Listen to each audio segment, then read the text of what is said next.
20వ కీర్తన మొదటి చరణం. నా శ్రమలో నేను యెహోవాకు మొర్రపెట్టి తిని ఆయన నాకు ఉత్తరం ఇచ్చాను. ఈ వాక్యం ద్వారా మనం ఏం నేర్చుకోవచ్చో మీరు పరిశీలనగా విని నేర్చుకోవాలని ప్రభునామాన్ని నేను మిమ్మల్ని కోరుతూ ఉన్నాను. భక్తుడు దేవునికి చాలా వినయంగా దేవుడిని అడుగుతున్నాడు, ప్రార్థన చేస్తున్నాడు. ఇప్పుడు ఎలాంటి పరిస్థితుల్లో ఉండి ఆయన ప్రార్థన చేస్తున్నాడని వాక్యంలో వ్రాయబడింది? శ్రమలో ఉన్నాడట. మీకు అర్థమవుతుందా? ఎలాంటి పరిస్థితుల్లో ప్రార్థన చేస్తున్నాడు? శ్రమలో. అంటే ఇక్కడ మనం నేర్చుకోవాల్సినటువంటి ముఖ్యమైన మాట ఏంటంటే, శ్రమ వచ్చినప్పుడు మన మోకాళ్ళు ప్రభు దగ్గర వంగాలి, మన నాలుక ప్రభు దగ్గర ప్రార్థించాలి, మన నోరు తెరవాలి, ప్రభువుని అడగాలి. ఎందుకు అనంటే బైబిల్ గ్రంథంలో దేవుడైతే చాలా స్పష్టంగా చెప్తాడు, నీకు శ్రమ వచ్చినప్పుడు, శ్రమ దినమున ఒకవేళ నీవు గనక కృంగిపోతే చేతగాని వాడిపోతావు. కాబట్టి నీ చేతగానితనము నిన్ను ఇంకా బలహీనపరిచేస్తుంది, నిన్ను ఇంకా కృంగ తీసేస్తుంది. ఆ తర్వాత నువ్వు ఇంకా చేతగాని పరిస్థితుల్లోనికి వెళ్ళిపోతావు. అప్పుడు నీ పరిస్థితి ఎలా ఉంటుందంటే, ఇక నా వల్ల కాదు, ఇక నేను బ్రతకడం అనవసరం అనే స్థితిలోనికి, డిప్రెషన్లోనికి మనము వెళ్ళిపోయే ప్రమాదం కూడా ఉంటుంది. దేవుని యొక్క వాక్యంలో అందుకే దేవుడు ఏమని చెప్తాడు అని అంటే, భక్తుడు అంటాడు, పురులరా, ఏ మనుషుడు నమ్మదగిన వాడు కాడు కనుక మనుషులను నమ్ముకున్నట్టు కంటే యెహోవాను ఆశ్రయించడం వలన ఆ నరుడు ధన్యుడవుతాడు. ఎందుకనంటే ఆ వ్యక్తి జీవితంలో దేవుని సహాయం అందుద్ది అని వాక్యంలో భక్తుడు సెలవిస్తూ ఉన్నాడు. కాబట్టి ఈ రాత్రి వేళ ఈయన చాలా శ్రమలో ఉన్నాడు. నన్ను అడిగితే శ్రమలు, కన్నీళ్ళు, దుఃఖములు, బాధలు లేనటువంటి జీవులంటూ ఈ భూమి మీద ఏమి ఉండవండి. ఉంటాయా? మనం చెప్పుకోదగిన విషయం ఏంటంటే, అసలు మనిషి అన్నవాడు భూమి మీద రాజ్యాలన్నింటినీ జయించి ప్రపంచాన్ని అంతటిని కూడా చక్రాధిపత్యం చేస్తూ చక్రవర్తి భూమి మీద భూపరిపాలన అంతా ఒకవేళ చేసే అంత గొప్ప చక్రవర్తి అయినా అతనికి కూడా కన్నీళ్ళు, కష్టాలు, బాధలు, వ్యాధులు ఉంటాయి. ఖచ్చితంగా విచారాలు ఇవన్నీ ఉంటాయి.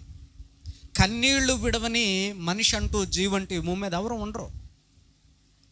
ఎంత గొప్పవాడైనా, ఎంత వస్తాదైనటువంటి మనిషి అయినా ఒక రోజున కన్నీళ్లు విడిచేటువంటి రోజు అంటూ ఖచ్చితంగా అతని జీవితంలో ఉంటాయి. కాబట్టి ఇక్కడ బైబిల్ గ్రంథంలో ఈ కీర్తనకారుడు ఏమని చెప్తున్నాడనంటే, శ్రమ వచ్చింది, ఇప్పుడు ఆ శ్రమలో ఉన్నాడు ఆయన. చాలా భయంకరమైనటువంటి శ్రమలు. అవి అలాంటి శ్రమలు అని అంటే శరీర సంబంధమైనటువంటి ఒక జబ్బో, రోగమో వచ్చినటువంటి శ్రమ కాదు, లేదా ఆయన అప్పుల్లోనికి పోయి అప్పులు తీర్చలేనటువంటి ఆ శ్రమ కాదు, లేదు అనంటే కుటుంబం అంతా కూడా దేవుని బిడ్డలరా అతని యొక్క జీవితంలో ఒకవేళ ఏదో లేనటువంటి ఆ పరిస్థితి కలిగిన శ్రమ కాదు.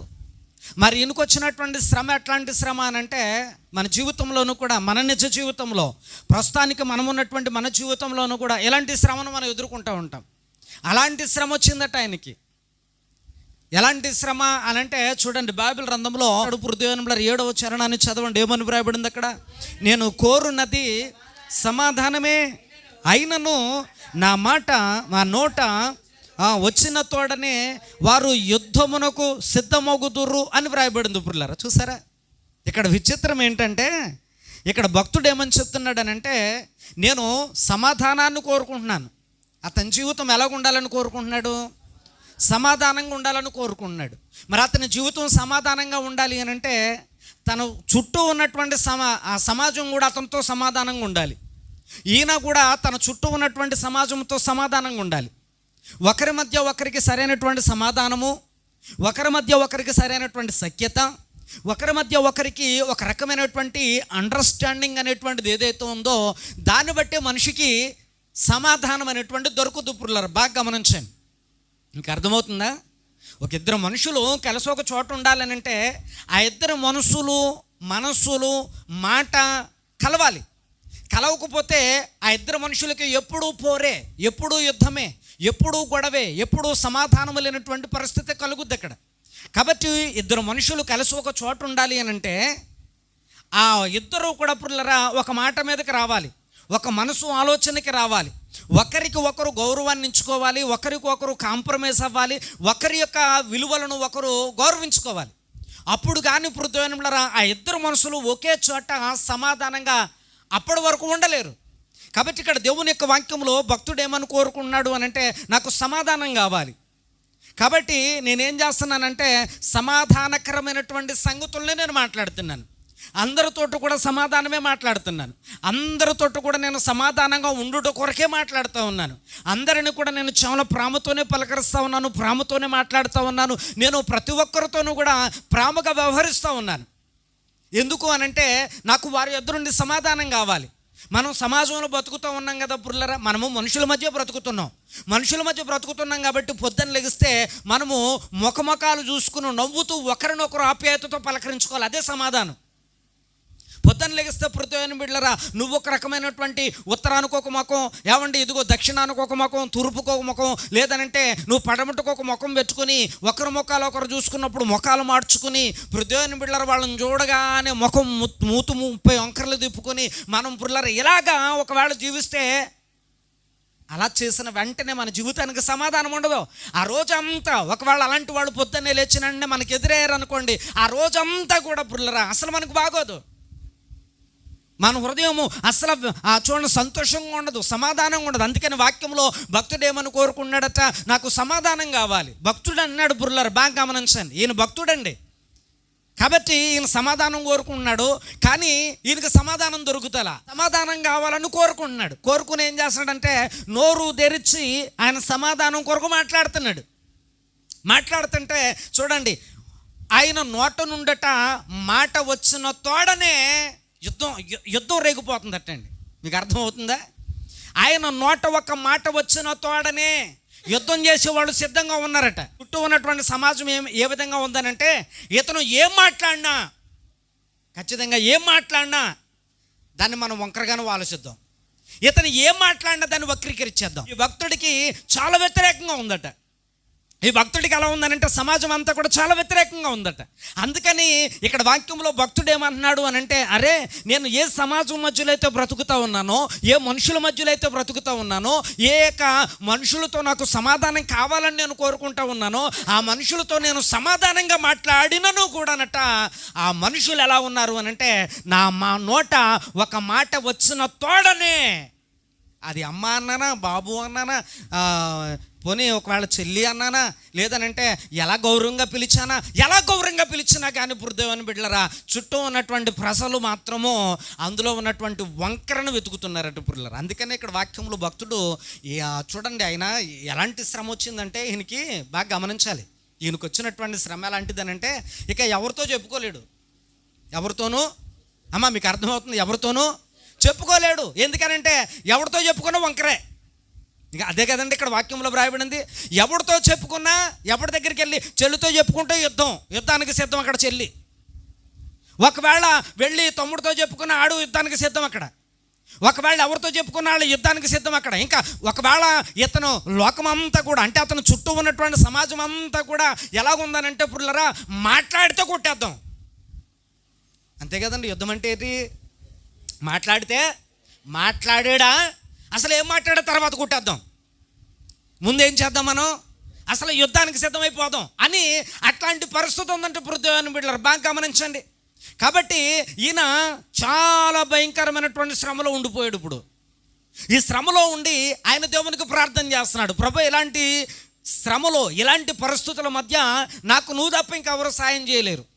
కాబట్టి వీళ్ళందరూ నోళ్ళు ముగించగలిగినటువంటి వాడవు నీవే, వీళ్ళందరికీ బుద్ధి చెప్పగలిగినటువంటి వాడవు నీవే, వీళ్ళని ఆలోచింప చేయగలిగిన వాడవు నీవే, వాళ్ళలో ఉన్న ఆవేశాన్ని తగ్గించగలిగిన వాడవు నీవే, వాళ్ళకి మాకు మధ్య సమాధానమును కలిగించు వాడవు నీవే. దేవునికి స్తోత్రం. గట్టిగా చెప్దాం అందరం హల్లెలూయా.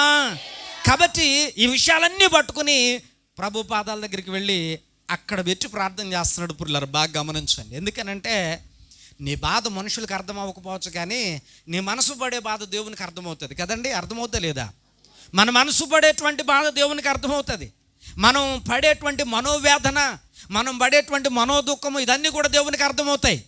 కాబట్టి ప్రతిని బిడ్డలరా ఇక్కడ అందుకనే భక్తుడు ఏం చేస్తున్నాడు, దేవుని దగ్గరికి వెళ్ళి ప్రార్థన చేస్తున్నాడు. చూడండి, చుట్టూ ఉన్నటువంటి మనుషుల యొక్క మనస్తత్వాలు, వారి నాలుక నుండి వచ్చే మాటలు, వారి పెదవులు ఎట్లా ఉన్నాయో కూడా చెప్తున్నాడు ఇక్కడ బైబిల్ గ్రంథంలో. చూడండి వాక్యంలో ఏమని రాయబడి ఉంది అని అంటే, చూడండి 2వ వచనం నుండి కొన్ని విషయాలు చదువుకుంటూ వెళితే, యెహోవా చుట్టూ ఉన్నటువంటి ప్రజలందరూ ఎట్లా ఉన్నారట, అబద్ధమాడేటువంటి వాళ్ళు, మోసకరమైనటువంటి నాలుగుతో మోసాలు చేసేటువంటి వాళ్ళు, అలాంటి వాళ్ళ మధ్య ఆయన ప్రాణం తల్లడిల్లిపోతా ఉంది. నా ప్రాణాన్ని కాపాడు ప్రభువా అని ప్రార్థన చేస్తున్నాడు. దేవునికి స్తోత్రం, గట్టిగా చెప్దాం హల్లెలూయా.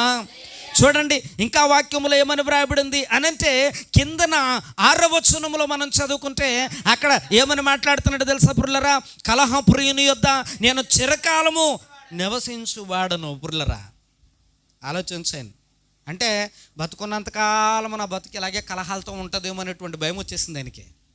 ఇంకా బతుకున్నంతకాలం కూడా ఇంకా గొడవలు, సమస్యలు, ఇబ్బందులు ఇంకెలాగేనేమో, ఇంకా నాతో ఎవరో సమాధానంగా మాట్లాడరేమో, నేనేం మాట్లాడినా కానీ అది ఇంక ఇలాగే ఉంటుందేమో, మనుషులు ఎలా ఉన్నారు అని అంటే నేనేం మాట్లాడినా వాళ్ళు దాన్ని తిప్పి అబద్ధాలు అబద్ధాలు అబద్ధాలు, వాళ్ళు పెదవి విప్పితే మోసాలు.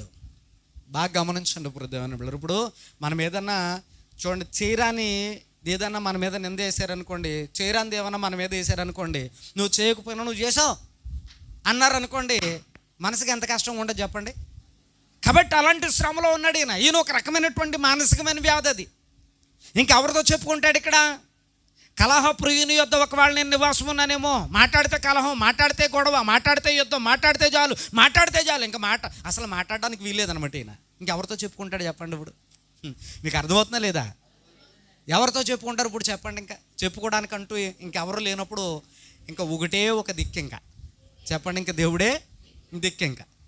ఇంక ఈ సమస్యకి పరిష్కారం ఎక్కడ వెతకాలి? ఇంకా ప్రభు పాదాల దగ్గర. అందుకనే ఇక్కడ ఈయన ఏం చేశాడంటే, ఆయన దగ్గరికి వెళ్ళి నేను శ్రమలో ఉన్నాను, యెహోవాకు నేను మొరపెట్టి తిని అని అక్కడ ప్రార్థన చేస్తూ ఉన్నాడు. ఇప్పుడు దేవుని బిడ్డలారా, ఈయన పరిస్థితి ఎలా ఉంది అని అంటే చూడండి, ఇక్కడ భక్తుడు కొన్ని మాటలు చెప్తాడు. పురులరా 39వ కీర్తనలో 2వ చరణం చదవండి. 39వ కీర్తన 2వ చరణంలోనూ కూడా అక్కడ ఎలా ఉన్నాడు ఈయన అంటే, నేనేమీ మాట్లాడక, చూసారా ఏమైపోయాడు ఈయన. ఇంకెందుకు గొడవ వచ్చినప్పుడు నోరు మూసుకుని ఉండటం మంచిది. ఇంకా అదే చెప్తున్నాడు ఈయన. ఇప్పుడు నేనేం మాట్లాడినా కూడా సమస్య వచ్చి గొడవల కింద ఉంది అని అంటే, నేనేం మాట్లాడినా దాంట్లో వంకరగా ఎతికేటువంటి వాళ్ళు ఆ చుట్టూ ఉన్నటువంటి సమాజం అలాగే ఉంటే, నా చుట్టూ ఉన్నటువంటి మనుషులే ఒకవేళ నాలో ఉండేటువంటి మంచితనాన్ని కూడా అర్థం చేసుకోకుండా వంకర వెతుకుతూ ఉంటే, ఇప్పుడు నేను ఎలా ఉంటే మంచిది అమ్మా చెప్పండి? ఎలా ఉంటే మంచిది? ఇంకా మౌనంగా ఉండి నా పని ఏదో నేను చేసుకుంటే మంచిది. అందుకని ఇక్కడ ఏమంటున్నాడంటే, నేను ఏమైపోయాను అంతే, నా నోరు నేను మూసుకుని నా పని ఏదో నేను చేసుకుంటున్నాను. ఎంత ఉత్తమమైన పని అండి. ఇప్పుడు నువ్వెంత మంచిగా ఉన్నా, ఇంకో విషయం చెప్పనా, నువ్వెంత మంచిగా ఉన్నా ఈ లోకం నీ దగ్గరకు వచ్చి నువ్వెంతో మంచిదానివమ్మా అని అనరు. అంటారా అమ్మా చెప్పండి? అంటారా? అనరు. ఒకవేళ అన్నా ఖచ్చితంగా నీ దగ్గరకు వచ్చి నీ ముఖ స్తుతి చేసి నీ అవసరం ఏదో ఉంది కనుకనే అన్నారు. మరలా ఒకవేళ నువ్వు అలాగ తప్పుకోగానే దేవుని బిడ్డలారా, ఈ లోకం యేసు ప్రభు అంత మంచివాడే, ఈ లోకం మంచివాడైనా అని అనలా. ఆయన చాలా మంచివాడైన, ఎవరికి అయినా సరే ఆయన మంచిగా చేసాడు తప్ప, ఉపకారమే చేసాడు తప్ప ఎవరికి కూడా అయినా చీమ తలకాయంత అపకారం కూడా చేయలేదు. ఆయన అంత మంచి చేసాడు. ఆయన అయినప్పటికీ కూడా యేసు ప్రభును కూడా మంచి అని అన్నారండి. ఏమండి అన్నారండి? అసలు మంచి అని అనలా, ఆయన కూడా చెడ్డనే అన్నారు. పురులారు బాగా గమనించండి. మనం కూడా ఎంత మంచిగా ఉన్నా యేసేపు నీతిమంతుడే, ఆయన ఏ తప్పు నేరం చేయలేనటువంటి వాడే, ఆయన చాలా గొప్ప భక్తుడే, దేవునితో నడిచినటువంటి వాడే. అయినప్పటికీ కూడా పురులారా ఆయన మీదకి నిందలు వచ్చేయలేదా? బాగా గమనించండి. లోకం ఎప్పుడు కూడా ఏమి నమ్ముతుందంటే, అమ్మ వినండి, లోకం ఎప్పుడు కూడా ఏమి నమ్ముతుందని అంటే, అందరిలోనూ కూడా అవ్వమ్మ గుణం ఉంటుంది. అందరిలోనూ అవ్వమ్మ గుణం ఉంటుంది. ఎందుకనంటే సాతానుడు అబద్ధం చెప్పగానే నమ్మేసింది అవ్వమ్మ. సాతానుడు అబద్ధం చెప్పగానే నమ్మేసింది అవ్వమ్మ. అప్పుడు దాకా కూడా పుల్లరా ఆ పండ్లు రమ్యంగా ఉన్నాయని, తినడానికి రుచిగా ఉంటాయని అసలు ఎప్పుడు ఆలోచన రాలా. కానీ అప్పుడు వచ్చేసింది ఆమెకి అబద్ధానికి ఉన్న శక్తి ఏంటంటే, మనుషులు చాలా వేగంగా పడిపోతారు అందులో.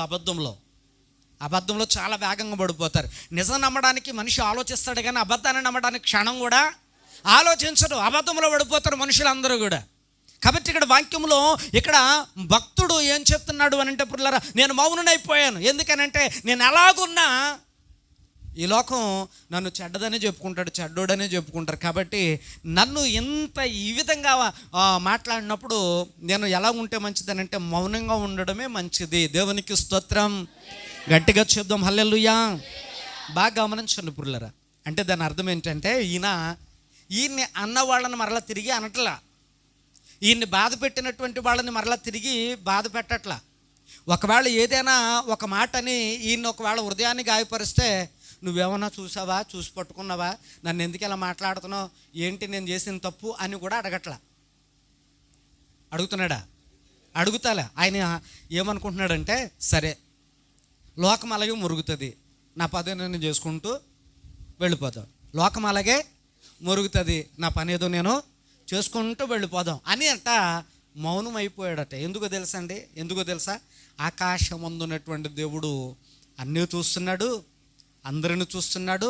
వాక్యములు ఆయన అంటాడు, మనుషుడు పలికిన ప్రతి మాటకు దేవుని దగ్గర మనిషి లెక్క చెప్పాల్సి ఉందట. అందుకని ఈయన మౌనమైపోయాడు. మనకుంటుందా గుణం? మాటకు మాట అప్పగించేయాలి మనం.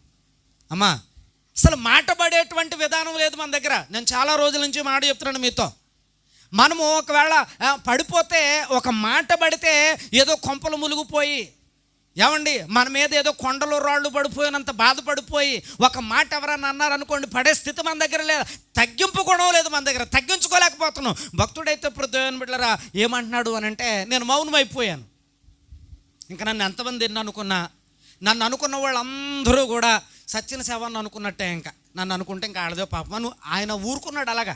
బాగా గమనించండి పుర్లరా. అలా ఊరుకుంటే ఆయన ఎంత ధన్యుడు తెలుసండి. అమ్మ, అన్నవాళ్ళదే పాపం, ఈయన మాట్లాడుకున్నాడు కాబట్టి ఈయనకి ఏ పాపము, చెప్పాలి గట్టిగా, ఏ పాపము లేదు. దేవునికి స్తోత్రం. అన్నవాళ్ళందరూ నోళ్ళ నుండి వచ్చినటువంటి మాటలను బట్టి వాళ్ళకే పాపం, కాబట్టి ఈయనకి పాపం ఏమీ లేదు. అందుకే నేను అంటాడు, నేను మౌనమైపోయాను, మౌనంగా ఉన్నాను నేను. పిల్లరా, ఈ రాత్రికాల సమయంలో ఈ వాక్యం కనుక మన జీవితంలో ఆచరణలో పెట్టుకుంటే చాలా ధన్యులు మనం. ఎందుకనంటే శుభ్రంగా హ్యాపీగా ప్రశాంతంగా ఉండొచ్చు. మురిగే ఎన్ని మురుగుతూనే ఉంటాయి, అలాగే పోతూ ఉంటాయి పుల్లరా. మనం మాత్రం హ్యాపీగా ఉండొచ్చు. ఎన్ని పడినా సరే నువ్వు మానసికంగా చాలా ధైర్యంగా ఉండాలి. నువ్వు క్రైస్తవ బిడ్డవు కాబట్టి మానసికంగా నువ్వు చాలా ధైర్యంగా ఉండాలి. ఎప్పుడైతే నువ్వు ధైర్యంగా ఉండవో, ఎప్పుడైతే ప్రతి మాటకి కూడా ఇదిగో నువ్వు కృంగిపోయి, ప్రతి మాటకి కూడా నువ్వు రియాక్షన్ అయిపోతావు ఉన్నావు అనుకోండి, నువ్వు చాలా బలహీనమైనటువంటి వ్యక్తివి. ఒక మాట అడుగుతాను మిమ్మల్ని, చెప్పండి పుర్లరా, యేసేపు తప్పు చేశాడా?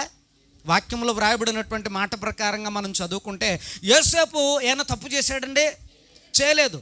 కానీ యేసేపుని మనకు బైబిల్ గ్రంథములు అయితే పుర్లరా మరి చాలా క్లారిటీగా అక్కడైతే వ్రాయబడలేదు. కానీ యోసేపు మీద అలాంటి నింద వచ్చినప్పుడు లోకం ఊరుకునే ఉంటుందా? అయ్యో యోసేపు చాలా మంచి చూడమని చెప్పుకుంటే వాళ్ళు ఉంటారంటారా?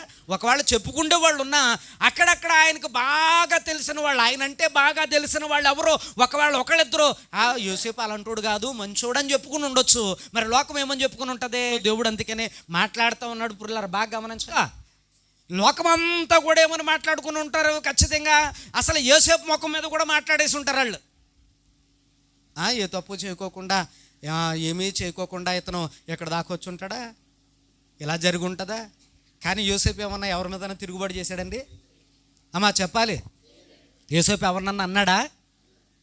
నేను ఏ తప్పు చేయలేదు, ఏ నేరం చేయలేదు, ఎందుకని నన్ను అలా జైల్లో పెట్టారు, ఎందుకని నన్ను ఎలా బాధపడుతున్నారు, ఎందుకు మీరు అందరూ ఎలా మాట్లాడుతున్నారు అని ఏనాడు అనలేదు. అనుకున్నాడు భక్తుడైనటువంటి యోసేపు ఏమని అని అంటే పుర్లరా, ఏదో ఒకనాడు నిజం ఖచ్చితంగా తెలుస్తుంది, ఆలస్యమైన దేవుడు తెలియపరుస్తాడు, నన్ను అన్న వాళ్ళందరూ నోళ్ళు ముగించేస్తాడు అని యోసేపు దేవుని మీద ఆధారపడ్డాడు. అందుకని ఇప్పుడు దేవుని బిడ్డలరా యోసేపే వాళ్ళందరికీ దిక్కయ్యాడు.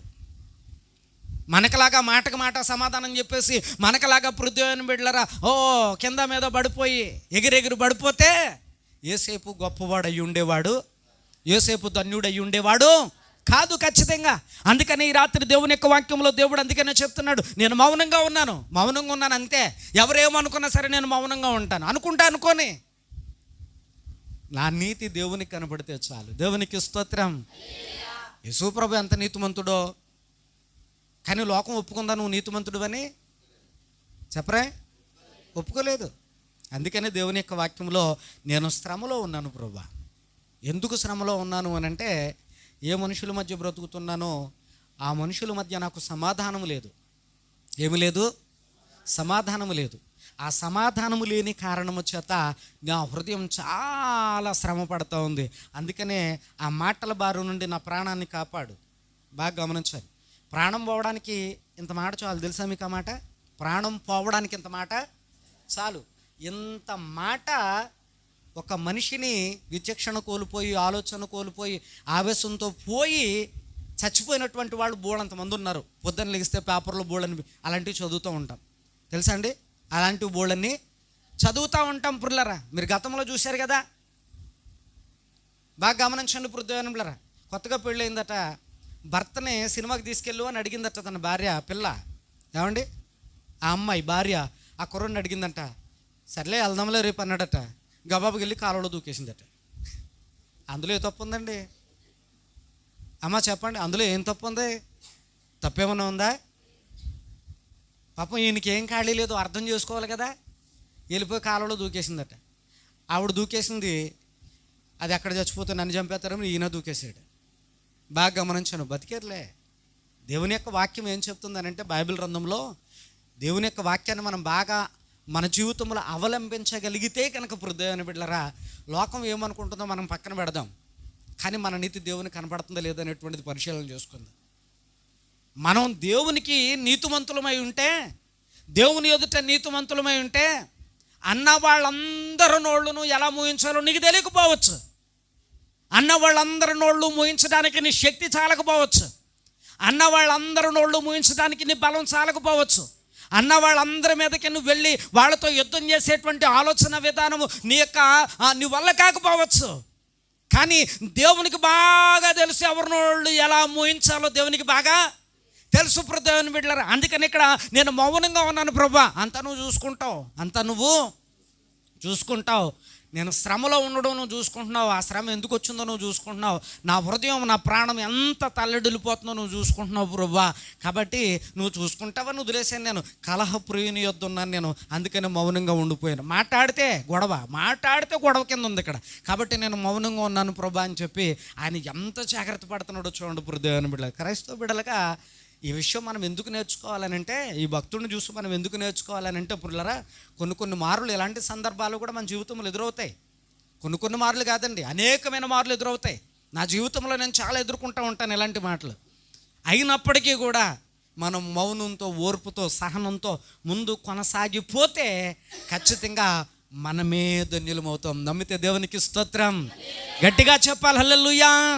మనమే ధన్యులం అవుతాం. చూడండి, రెండో మాటగా ఆయన ఏమంటాడు అని అంటే, పృథ్వీలో అక్కడ కూడా ఒక మాట మనకు కనపడుతూ ఉంది. 62వ కీర్తనలో మొదటి చరణాన్ని ఒకసారి చదువుకుందాం. చూడండి, దేవుణ్ణి నమ్ముకొని మౌనంగా ఉన్నది ఆయన వలన నాకు. దేవునికి స్తోత్రం హల్లెలూయా. చూసారా పృథ్వీని బిడ్డలారా, అక్కడేమన్నాడు? ప్రభా, అబద్ధమాడు పెదవులు, మోసకరమైన నాలుక నుండి నా ప్రాణమును కాపాడము అన్నాడు. ఇక్కడికి వస్తే ఇక్కడ అదే మాట చెప్తున్నాడు. ఇక్కడ ఏమని చెప్తున్నాడు అని అంటే, నా ప్రాణము దేవుని నమ్ముకొని. చెప్పండి, ఎవరు నమ్ముకున్నావు నువ్వు? ఇక్కడ మనం ఎవరు నమ్ముకున్నాం? మనం మరి దేవుణ్ణి నమ్ముకున్నప్పుడు నువ్వు మౌనంగా ఉండాలిగా.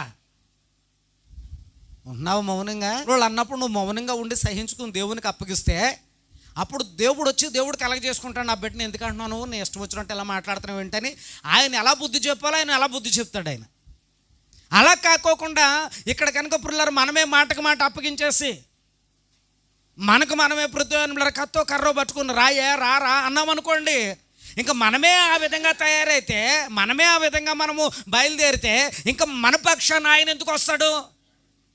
ఎందుకు వస్తాడు చెప్పండి పుల్లరా. మాటకు మాట నువ్వే చెప్పేస్తున్నావు, మాటకు మాట నువ్వే ఎదిరించేస్తున్నావు, నువ్వే కత్తట్టుకుంటున్నావు, నువ్వే కర్రట్టుకుంటావు. ఇంకా నా పని ఎందుకు, ఇంకా నేనెందుకు అని దేవుడు ఆగిపోడా?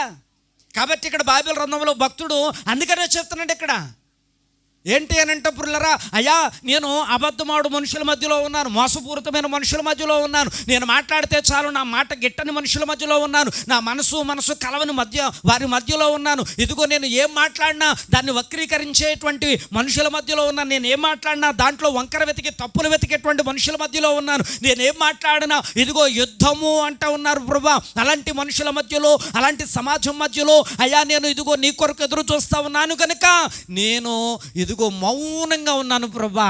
నా ప్రాణమునకు నెమ్మదిని కలిగించేవాడు నీవే. దేవునికి స్తోత్రం. గట్టిగా చెప్దాం హల్లెలూయా. ఈ రాత్రి భక్తుని బట్టి చాలా మంచి విషయాలు నేర్చుకున్నాం మనం, చాలా మంచి విషయాలు నేర్చుకున్నాం మనం. ఇంత ఓర్పు, ఇంత సహనము మనలో లేకపోతే వినండి బాగా, మనము ధన్యులము కాలేము. బాగా గమనించండి పురులారా. దేవుని యొక్క వాక్యంలో దేవుడు అందుకనే మనతో చెప్తున్నాడు ఈ మాటలన్నీ కూడా. ఆయనైతే చూడండి అంటాడు, మోసపూరితమైనటువంటి మనుషుల మధ్య ఉన్నాను, అబద్ధమాడే పెదవులు నా చుట్టూ అబద్ధాలే కనబడతా ఉన్నాయి, అబద్ధాలే వినబడతా ఉన్నాయి, నేనేం చేసినా దాంట్లో అనేకమైనటువంటి భావాలు వెతుకుతూ ఉన్నారు, తప్పుడుగా ఆలోచిస్తూ ఉన్నారు. నాయనా ఇదిగో నాకు నీవు తప్ప వేరే దిక్కు లేదు, ఆపత్కాలమందు నీవు నమ్ముకునదగిన గొప్ప సహాయకుడు గనుక నేనైతే నీ కొరకు నేను మౌనంగా ఉన్నాను, నిన్నే నమ్ముకుని ఉన్నాను, నా ప్రాణాన్ని కాపాడే దేవుడవు నీవే. ఎంత నేర్చుకున్నాము ఈ రాత్రి వాక్యంలో. బాగా గమనించండి పురులారా. అన్నవాళ్ళని అనలా, యుద్ధానికి వెళ్ళలా, పల్లెత్తి మాట అనలా.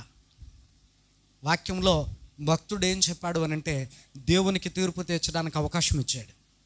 ఇప్పుడు చెప్పండి, అలా మౌనంగా ఉండి నువ్వు ఓర్చుకుని సహించుకుని సర్లే నన్ను కాదన్నట్టు నువ్వు అలాగే పోయి నీ పని నువ్వు చేసుకుంటూ ఉంటే దేవుడు ఎవరి పక్షాన నిలబడతాడు? అన్నవాళ్ళ పక్షాన, పడిన వాళ్ళ పక్షాన? చెప్పాలి. అందుకని వాక్యములు ఏమంటాడు అని అంటే బాధపరచబడు వారి పక్షమున నేను వాద్యము ఆడేదను. ఇప్పుడు గొడవ ఎవరి నెత్తి పెట్టుకుంటున్నాడు?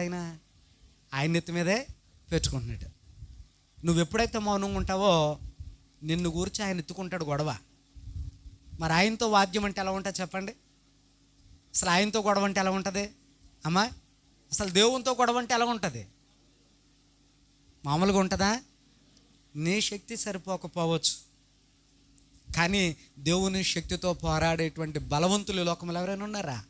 వాక్యంలో అంటాడు, ఇదిగో నీకు విరోధమైన ఏ ఆయుధము వర్తిల్లదు. భక్తుడు అందుకని అంటున్నాడు పురులరా, ఏమన్నానంటే గుండె జారిపోయే నిందలెన్నో ఆత్మీయులతో అవమానాలెన్నో, గుండె జారిపోయే నిందలెన్నో ఆత్మీయులతో అవమానాలెన్నో, పోరాడుటకు నా శక్తి చాలక, పోరాడుటకు నా శక్తి చాలక నీ పాదాలపై ఒరిగినానయా, ఒదిగిపోతానయా, నీ పాదాలపై ఒదిగినానయా, ఒరిగిపోతానయా.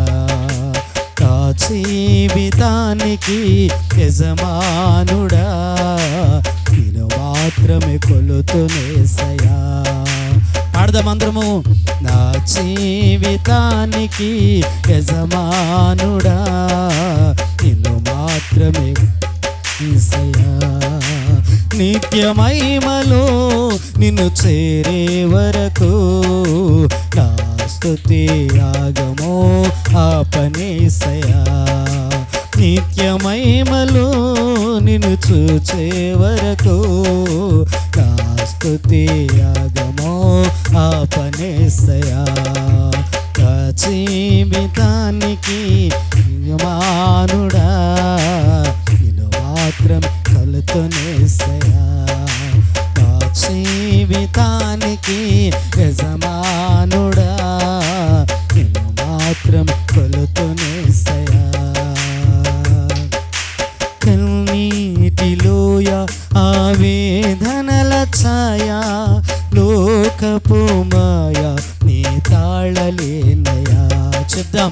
కన్నీటిలోయ ఆవేదనల ఛాయ లోకపు మాయ నీ తాళలేనయా. అరచేతిలో చెక్కుకున్నవాడా, అరచేతిలో చెక్కుకున్నవాడా, ఈ జీవితము నీదేనయా, నీ వాడనే,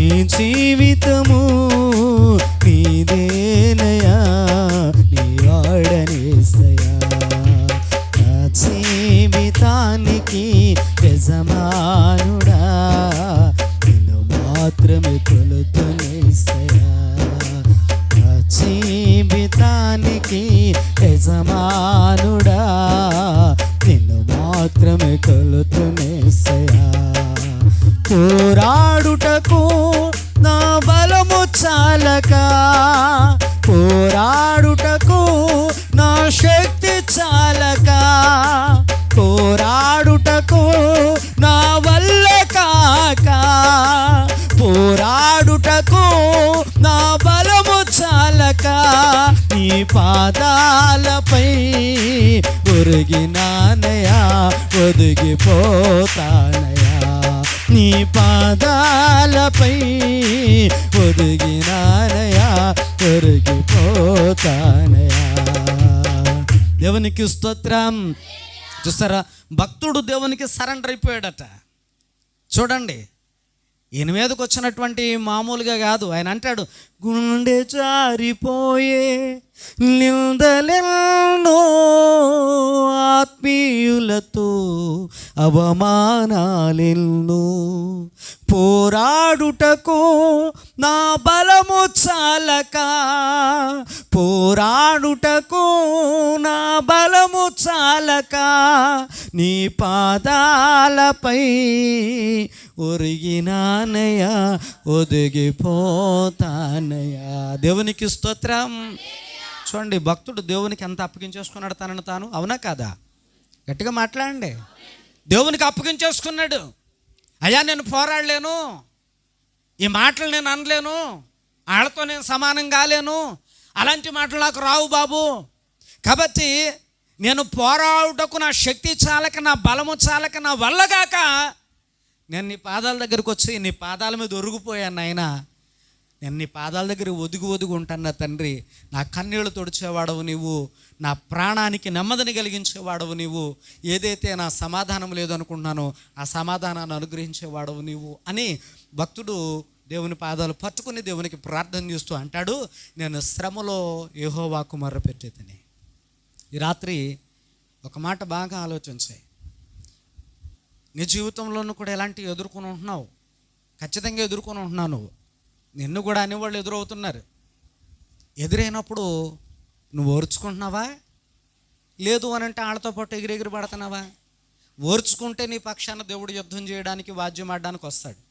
నువ్వే ఎగిరిపడ్డావు అనుకో, దేవుడు నువ్వే ఎగురుతున్నావు, నువ్వే ఎగిరైతే వదిలేసి అయినా ఆయన వెళ్ళిపోతాడు. కాబట్టి ఈ మధ్యాహ్నం రాత్రి వేళ వాక్యంలో భక్తుడు ద్వారా మనకి దేవుడు ఏమి నేర్పించాడు అని అంటే, ఈ రాత్రి దేవునికి శ్రమలో చూడండి, ఈయన జీవితంలో వచ్చిన శ్రమలో దేవునికి సరెండర్ అయిపోయాడు.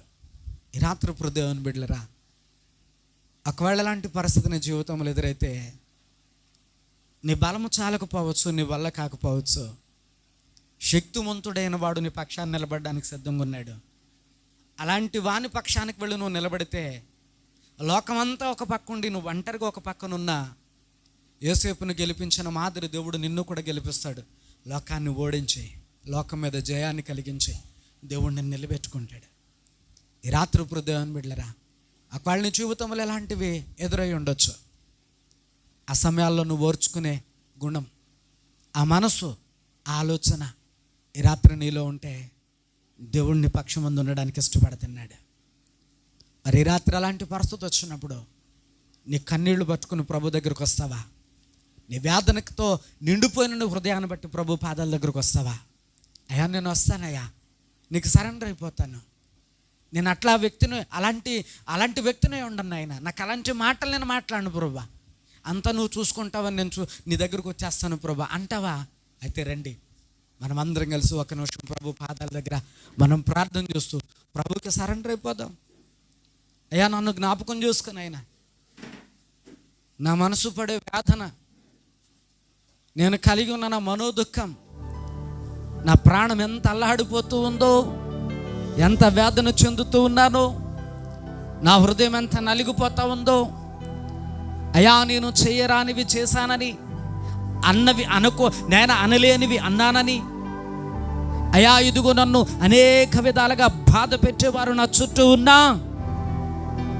ఈ రాత్రినైనా నేను నీకు సరెండర్ అయిపోతూ ఉన్నాను. అన్నవాళ్ళ నోళ్లను మోయించడం నా వల్ల కాదు బాబు. అన్నవాళ్ళతో పోరాడే శక్తి నాకు లేదయ్యా. అన్నవాళ్ళతో యుద్ధము నేను చేయలేను. వారితో పోరాటకు నాకు శక్తి చాలదు, నా బలము చాలదు, నా వల్ల కాదు. అయ్యా, నేను శ్రమలో కృంగిపోయి ఒకవేళ నేను అలాగుండిపోతే చేతగాని వాడైపోతానేమో. ఈ రాత్రి భక్తుడు నేర్పించాడు, అయ్యా శ్రమలో నేను నీకు మొర్రపెట్టి తిని, మనుషులన్న మాటలను బట్టి నేను మౌనంగా ఉండిపోతిని. ఆకాశమందున నువ్వు చూస్తూ ఉన్నావని, అన్ని వింటూ ఉన్నావని, అందరికి సమాధానము చెప్పేవాడవని, ఇదిగో అబద్ధమాడు పెదవులను, అయ్యా ఇదిగో మోసపూరితమైన నాలుకను నువ్వు మూయించు వాడవని, అయ్యా ఇదిగో అవమానము కలిగి ఉన్న చోటే తల ఎత్తు వాడవని, అయ్యా పడి ఉన్న చోటనే లేవనెత్తు వాడవని, దూషించిన చోటనే దూషణలను నాయన భూషణములుగా మార్చగలిగిన వాడవని, అయ్యా నన్ను మరలా తిరిగి ఇదిగో నన్ను పైకి లేవనెత్తు వాడవని, కృంగి నన్ను మరలా తిరిగి బలపరచు వాడవని, అయ్యా నీ పాదముల బట్టి నీ పాదములపై ఒదిగి ఉన్నానయ్యా. నా వల్ల కాదు నైనా పోరాటకు నా పక్షమందుండి నువ్వు వాద్యమాడు తండ్రి, నాతో ఉండి అయ్యా ఇదిగో నా పక్షాన యుద్ధం వచ్చే ప్రభువా.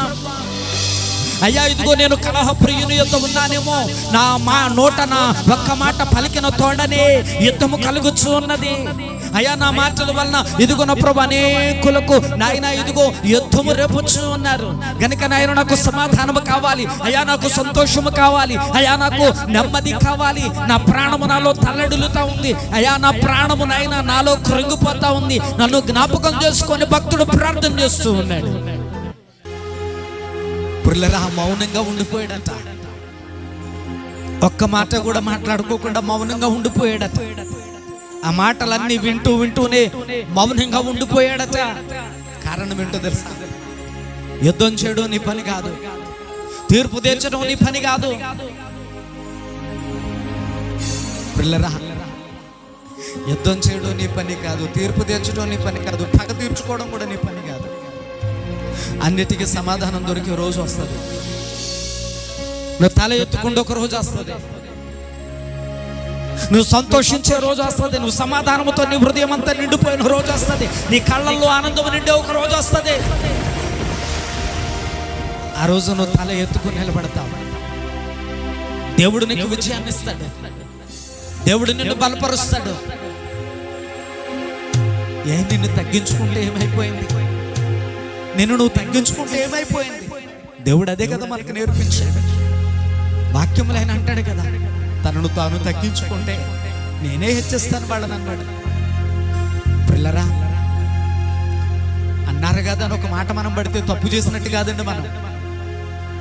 మన యందు పొరపాటు ఉన్నట్టు కాదు. మనం ప్రార్థన చేసుకునే వాళ్ళమండి.